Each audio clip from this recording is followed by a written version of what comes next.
padahal umat itu maujud daripada aku sendiri.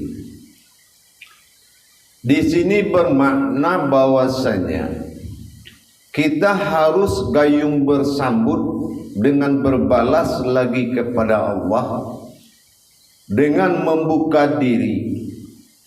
Membuka diri di sini yang dimaksud adalah mendirikan sifat ridho bil khadda kepada Allah. Kalau memang di dalam suatu perjalanan yang dibenarkan dalam ajaran tauhid, mencari diri dengan diri sudah berakhir kepada sesuatu yang berdiri, maka alat pencari tadi yang bernamakan sebuah diri ternyata adalah mengembalikan sebuah diri kepada wujud yang berdiri. Di sini dituntut keikhlasan yang sangat tinggi. Dalam suatu kenyataan, sering kita memisahkan diri di sifat belajar, memisahkan diri dari sebuah amalan. Ini juga sifat yang membuat lama datangnya keridhaan kita. Kalau Allah mengatakan dari aku engkau jadi dan dari aku engkau kembali, berarti itu sudah panggilan kepada hak daripada Allah itu sendiri. Untuk menjadikan Allah itu Tuhan, tidak semudah kita membicarakan atau menyampaikan dalam pengakuan Tuhanku Allah.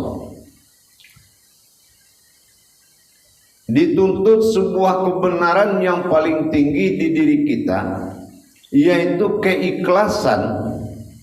Semacam mana Allah mengikhlaskan dari sifatnya sendiri menjadi umat, padahal apapun yang dilakukan oleh sifatnya itu sendiri adalah perbuatan yang akan datang ke dirinya sendiri, baik dalam berupa kelebihan maupun dalam bentuk kekurangan. Inilah wujud kita, yang datang berupa kelebihan dan pulang berupa kekurangan.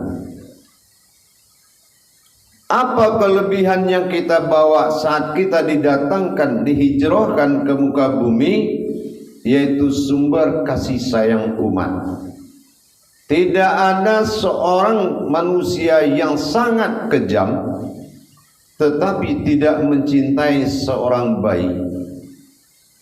Semua mencintai. Sumber kasih sayang Allah hadir di tengah-tengah umat, menjadi buah hati dan buah cintanya seluruh umat. Tapi hari berganti hari, bulan berganti bulan, tahun berganti tahun, musim berganti musim. Luput sudahlah kelebihan tadi karena kepintaran yang melebihi tingkat iman. Kalau kepintaran kita sudah melebihi iman diri kita, itu namanya menuju alam kebodohan. Karena batasan pintar di dalam Islam itu adalah iman. Apa yang dimaksud pintar dalam iman? Dia telah bisa meningkatkan sifat ridho bil khadda diri dia, keikhlasan akan ketetapan Allah pada diri dia, dan dia menerima dengan senang hati dan malah menjadi suatu kecintaan. Di ridho bil khadda inilah saatnya kita membuktikan kebenaran kita kepada Allah. Kalau memang asal dirimu Allah wujud daripada asal dirimu sendiri, maka kamu kembalilah kepadanya. Nah, kalau memang sudah ada kodrat ketentuan seperti itu, maka kita tidak menyiskakan, tidak membebani sifat Allah itu dengan kemanusiaan kita. Artinya apa? Kalau memang janjian diri itu adalah Tuhan, kenapa kita mempertahankan kemanusiaan kita dengan memperkecil sifat ketuhanan kita? Ini namanya kita mempersulit diri kepada Allah. Allah tayangkan di dalam Al-Quran pernyataan terhadap ketuhanan dirinya dan perintah mutlak yang wajib kita ikutkan, berpedoman kepada surat Taha ayat 14. Dalam ketuhanannya, innani anallah, harga mati bagi orang yang berkeyakinan dia telah menyatakan ketuhanan, yaitu Allah. Ma'buduni la ilaha illallah. Dan kita ikhlas menyembah dan menetapkan ketuhanan Allah pada diri. Wa iqimis salatana li zikri, dan mendirikan sifat keumatan itu dengan mendirikan sifat ketuhanan, mempertemukan dua sifat di dalam solat dengan berbekal sebuah kodrat. Itulah sahadat yang dituju, ihram dalam bahasa amaliyah. Tapi kita tidak ikhlas, tidak ridho, tidak khada akan solat. Ternyata kita berlaku sebagai umat yang menyembah, tetapi bukan umat yang kembali. Ini bukan namanya ridho bil khada. Kita merasa menyembah atau kita merasa mengamalkan sebuah ayat, tapi kita apa? Tidak memahami kalau ayat itu sudah melebur diri kita, mengembalikan wujud diri kita kepada wujudnya Allah. Artinya apa? Amalan itu adalah suatu sahadat yang sahadah kepada ahad.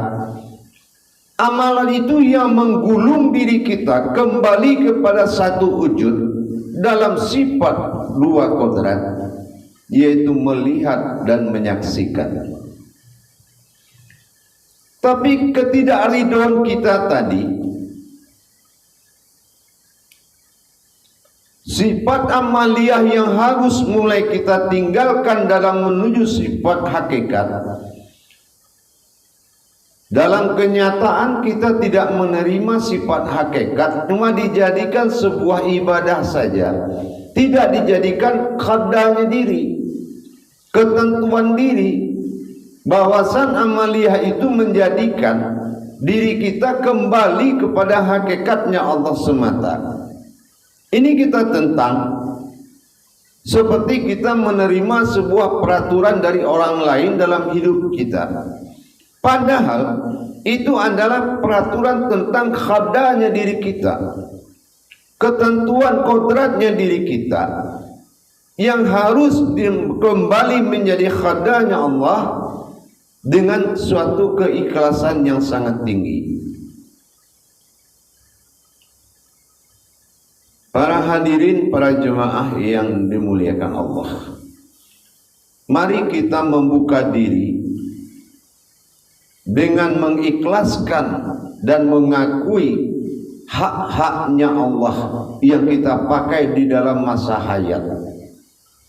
Kalau dalam masa hayat Allah diberikan kesempatan masa berdunia, bukanlah arti sebuah kodrat yang tetap dalam wujud dunia.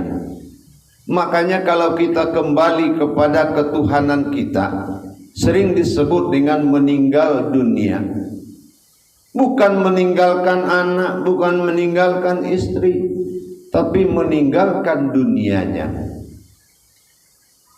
Kalau kita memakai cara daripada kehidupan dunia mutlak di dalam bergaul dalam kodrat rumah tangga, umpama dengan anak, dengan istri, tapi pola dunia, inilah yang membuat ketidaknyamanan dan tidak tenangnya sebuah ruh di dalam sana. Kenapa? Karena dia memakai pola keduniaan di dalam hidup. di jalan Allah. Pola mencintai anak tanpa agama, pola mencintai istri tanpa agama, pola menunjukkan suami sebagai suami tanpa agama. Jadi akhirnya marwah Allah ini tidak ada dalam hayatnya sendiri. Maka kehidupan kita inilah yang menjadi hadirnya utusan para malaikat mempertanyakan sebuah Tuhan. Saya rasa itu pertanyaan sudah terlalu jauh. Kalau kepada seorang yang berasal dari Allah ditanyakan Tuhannya siapa, berarti kesesatannya sudah terlalu jauh. Ini yang harus kita hindari. Menerima ketetapan Allah dalam diri dengan sifat ridho bil khaddanya kita. Di dalam menerima suatu ilmu, wajib bagi kita untuk mendirikan sifat ridho bil khadda itu.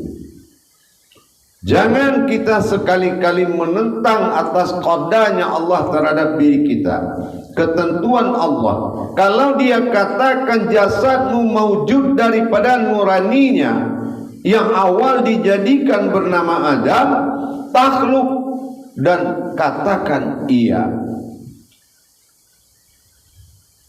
Begitu juga sebaliknya. Kalau dikatakan wujud asal dirimu jadi adalah zat yang mengawal semua jadi, bernama Muhammad, maka katakanlah iya. Sebaliknya kalau dikatakan hayyum qayyum dirimu itu nyawa bagi kamu wujud dari batinnya Allah, bukan dari air, api, angin, dan tanah asal nyawamu, bersegeralah mengatakan iya dengan sami'na wa ta'na.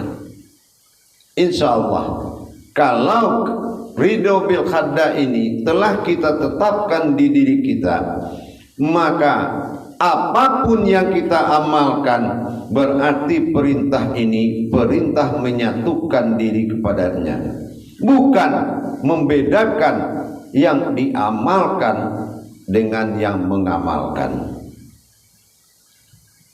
Baik para jemaah sekalian, silakan bertanya kalau ada yang mau ditanyakan.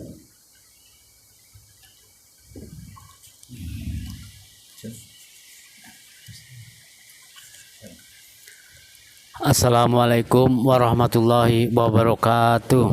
Waalaikumsalam warahmatullahi wabarakatuh.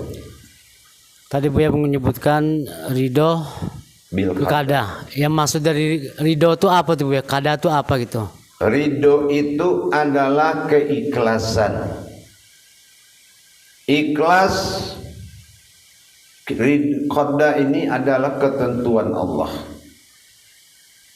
Kalau kita mengkaji diri, kalau ternyata diri itu milik Allah, ikhlas nggak kita? Insyaallah. Nah, itu yang dikatakan ridho. Kepemilikan Allah ini ternyata diakui itu qadaku. Ikhlas nggak kita? Insyaallah. Ikhlas. Begitu. Paham? Insyaallah Buya.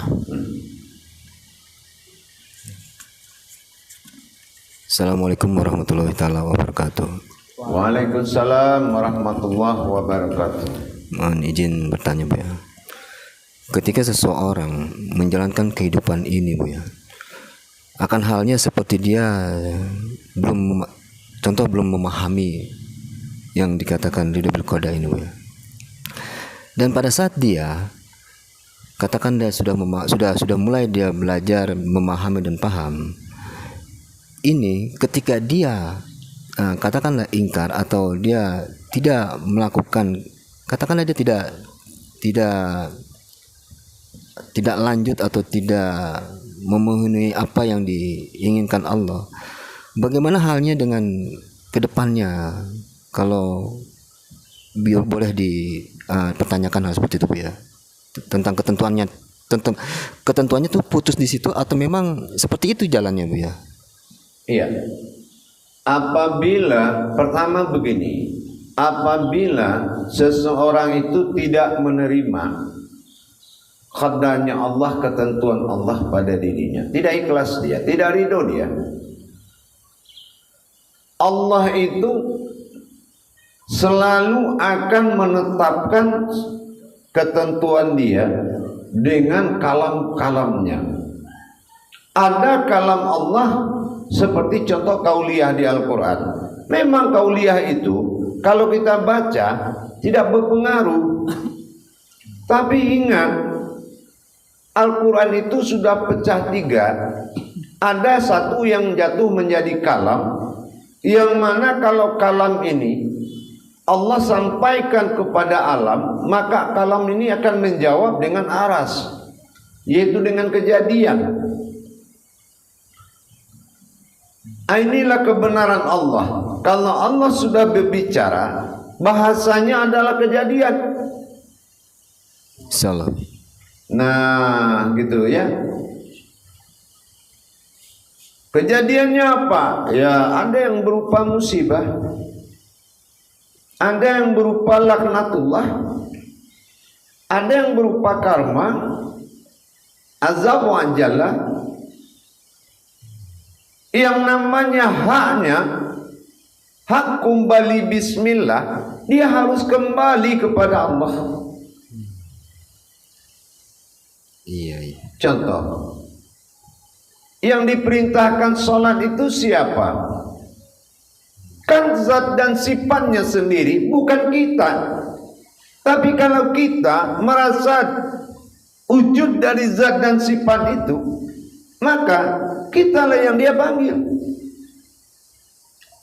Tapi kalau kita berprasangka tubuh dan ruh ini adalah manusia, bukan bagian dari kodratnya Allah, maka kita bersifatlah seperti makhluk yang menyembah. Amaliyah jadi ganjaran batin, serba fikih dalam hidup. Iya. Begitu. Insyaallah Bu ya. Lalu izin lagi nih Bu ya. Tadi ada Bu ya sampaikan, karena untuk mengembalikan semua ini kepada si pemiliknya, kita harus ridho dan kita menyadari akan ketentuannya atau keadaan itu sendiri. Di situ ada Bu ya sampaikan, untuk ke sana itu diperlukan bagaimana halnya kodrat-kodrat ini bisa didirikan Bu ya. Pertanyaannya, konteks mendirikan kodrat-kodrat ini seperti apa Bu ya, dengan kajian-kajian yang selama ini kita dapatkan? Mohon petunjuk. Kita sudah memiliki kitab-kitab ilahiyah di diri kita. Pertama tentang penguasaan, ketetapan penguasaan Allah dalam diri dalam surat An-Nas. Kenapa kita tidak bantah kalau dia yang menguasai kita dengan qul a'udzu birabbin nas? Kita disuruh mengakui. Katakan aku yang menguasaimu. Qul a'udzu birabbin nas. Arab. Kalau kita tidak ikhlas, jangan baca surat itu. Berarti kita sudah menentang Al-Quran. Dan kita lihat lagi di diri kita, tidak ada kesamaan wajah, tingkah laku, tindak tanduk. Muncul al-ikhlas. Tapi kita tidak juga paham. Diuji lagi dengan tauhid syahadat. Ternyata dalam pengakuan tidak ada Tuhan selain Allah itu bukan kita. Tidak ada huruf keumatan yang berdiri di dalam syahadat. Berarti kalau mau Islam, mau benar-benar bertuhan, harus mencari diri di dalam 2 kalimat syahadat tadi. Kalau tidak, ya terserah. Umat Muhammad itu bukannya umat Islam aja. Makhluk ini juga umat Muhammad. Kucing juga umat Muhammad. Artinya apa? Bisa jadi dia golongkan kita ke makhluk tadi.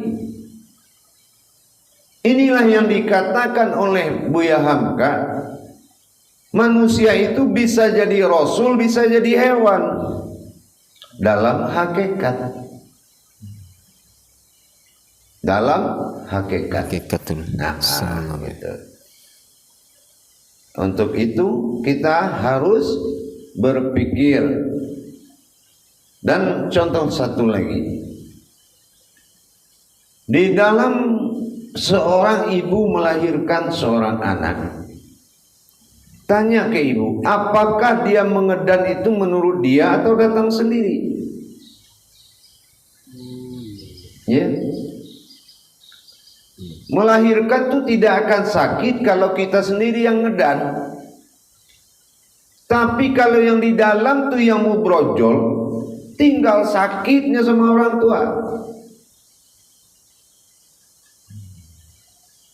Apakah ada kehendak kita di situ? Tidak. Nah, inilah ridho bil qada. Makanya kita harus mentadabur diri, mengkaji diri. Meskipun kita akan kehilangan diri, tapi sesungguhnya sudah ada sesuatu yang berdiri, tinggal kita mengamalkan, ambil bagian mana bagian umat, dan Allah mengambil bagian Tuhan. Inilah saksian dan ma'rifat. Insyaallah. Silakan yang lain.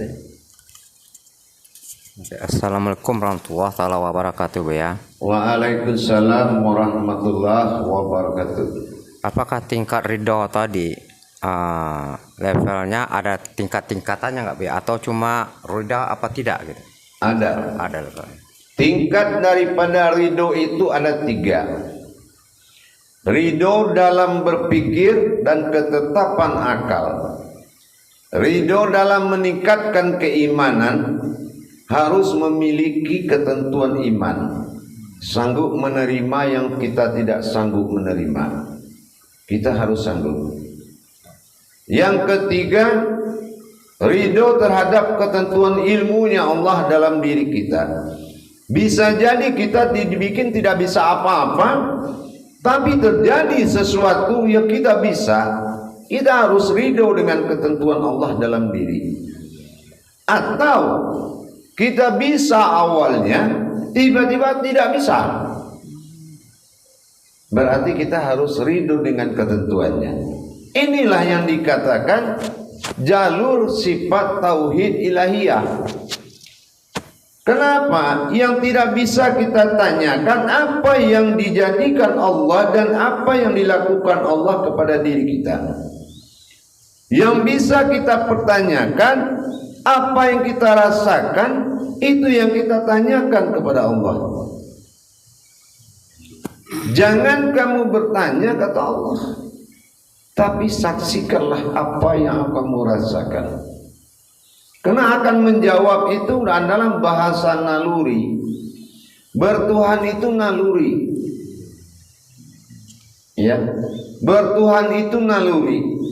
Kalau naluri bertuhan ada, sholat juga enak. Naluri bertuhan ada, doa kita yakin. Tapi kalau naluri bertuhan nggak ada, amalan bertuhan satu lemari juga nggak ada artinya.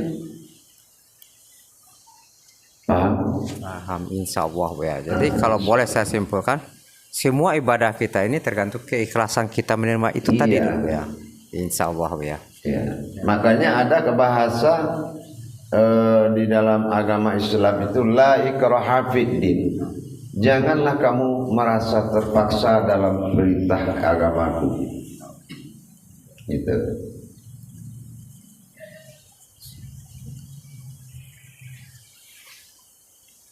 Assalamualaikum warahmatullahi taala wabarakatuh, ya. Waalaikumsalam warahmatullahi taala wabarakatuh. Sesuai pesan Rasulullah sebelum dia wafat dulu, ya, Sepelanga aku nanti dua pusaka yang aku tinggalkan. Yang pertama sunnah aku, yang kedua kitab aku. Secara syariatnya yang dikatakan kitab aku yaitu Al-Quran.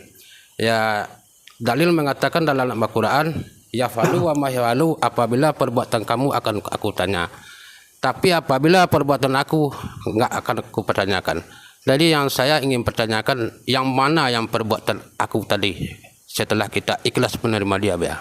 Ya. Yang dikatakan perbuatan aku pada dirimu adalah sesuatu tauhid, keakuannya kepada dirinya sendiri.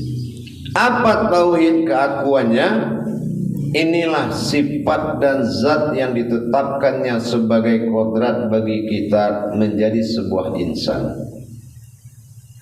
Boleh kita mengakui ada kemanusiaan di dalam diri kita, tapi kita tidak bisa menerima dan mengakui keakuan Allah. Apa keakuannya Allah? Yaitu wujud dan maujudnya. Yang kita pakai ini yang kita tidak bisa kita akui. Tetapi memakai, silakan kita berbangga hati, bersenang hati memakai.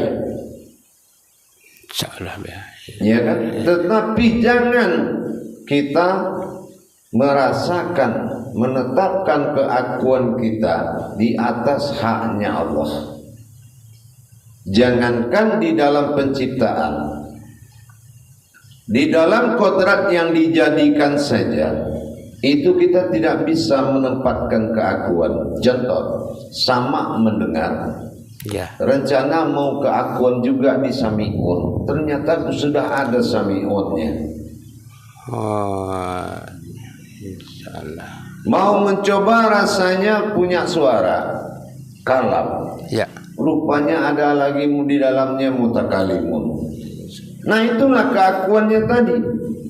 Seandainya itu tidak ada 7 kodrat pada diri, tapi diri tidak akan pernah lepas. Iya. Karena sifat itu memiliki diri, berarti keakuan kita juga tidak bisa. Itu diri yang al-haqqullah wal hayatul ulul fil sifatullah. Ada diriku yang halus yang memakai sifat-sifatku sendiri. Terus kita pakai apa lagi? Iya, karena dia yang berkuasa, ya. Nah, itu dia. Maka Nubuat mengatakan Allahumma ki sultanil azim wa zil manil qadim wa zil wajhil karim walil kalimati tamati wa ala kusil minal haq. Jadikanlah Allah itu raja dalam dirimu yang maha mengatur dan mengajarmu dan menyelamatkan dirimu. Tapi yang merajai kita, padahal sudah ada qul a'udzu birabbin nas. Tapi untuk mengatakan itu butuh ridho bil qada. Mengatakan Allah berkuasa pada diri, ridho bil qada wajib. Enggak bisa. Tidak bisa kita mengelak, Bu, ya. Iya, enggak bisa. Kita mau mengaji diri. Ya. Banyak ya di umat Islam yang pencari Tuhan itu salah jalan. Apa salah jalannya? Dia mencari dirinya. Siapa yang mengenal dirinya, maka dia mengenal Tuhannya. Dirinya Tuhannya. Berlomba-lomba dalam keburukan jadinya. Kenapa di situ hanya ada man arafa nafsahu, keakuannya Allah, diriku, rabbahu. Mana ada janji lagi selain dari rabbahu? Iya. Enggak pernah kita bilang rabbaha rabbi. Insyaallah. Ya? Kalau nur bisa saja. Kalau zat bisa saja dibagi-bagi kodratnya. Tapi kalau diri Rabb enggak bisa. Mutlak. Ya, benar-benar meliputi sekalian alam, memenuhi sekali rongga, ya, Bu, ya. Ya, itulah dia. Insyaallah, Bu, ya. Jadi beruntunglah orang-orang mukmin, itu saja. Alhamdulillah. Insyaallah. Ya, enggak salah, Bu, ya, membilang Allah ini sangat teliti. Maka ada ayat la haula wala quwata illa billah. Insyaallah. Terima kasih banyak Buya. Assalamualaikum warahmatullahi taala wabarakatuh. Waalaikumsalam warahmatullahi taala wabarakatuh. Assalamualaikum warahmatullahi taala wabarakatuh ya. Waalaikumsalam warahmatullahi wabarakatuh. Izin kembali bertanya nih Bu ya. Kalaulah ridho bil qada ini kita sadari bahwasanya kita harus ikhlas dengan ketentuannya. Lalu dengan kalam Allah yang mengatakan aufu bil uqud, ini arah bahwasanya kita harus menepati janji ini kemana Bu ya? Mohon petunjuknya Bu ya. Apakah ke situ juga? Ya. Aufu bil uqud. Tepatilah janjimu. Kalau kita lihat dari hukum hablum minan nas, berarti janji kepada manusia. Tapi karena kita juga memiliki kewajiban kepada wa hablum minallah, maka kita juga punya janji. Janji kita itu sangat banyak, sebanyak garis telapak tangan. Ikhlas tanggal sekian, bulan sekian dijadikan begini. Tidak takbur kalau dimuliakan tanggal sini, jam segini, tahun segitu. Dan tidak suuzon kepada Allah apabila diuji tanggal sekian, bulan sekian, tahun sekian. Apakah engkau sanggup? Semua menyatakan perjanjian dengan Allah. Ada semua ikrar di kita, termasuk menyembah. Makanya diperlihatkan bagaimana Alif bertanya kepada Ba. Alif mewakili Tuhan, Ba mewakili kodrat. Apa kata Alif? Alastum birabbikum. Apa kata Ba? Bala syahidna. Itu sudah mutlak. Kita ini pengikut Ba dalam diri, pengikut Alif pada maujud. Berarti zahir batin kita sudah berjanji. Dan juga Allah katakan dalam Qudsi, bukankah manusia itu tidak menyadari kalau mereka sudah ada sebelum semuanya ada? Kenapa untuk dikembalikan kepada kodrat asal dirimu jadi kok jadi tidak bisa menerima? Ini apakah faktor akal sudah berkuasa atau memang faktor iman yang sudah hancur?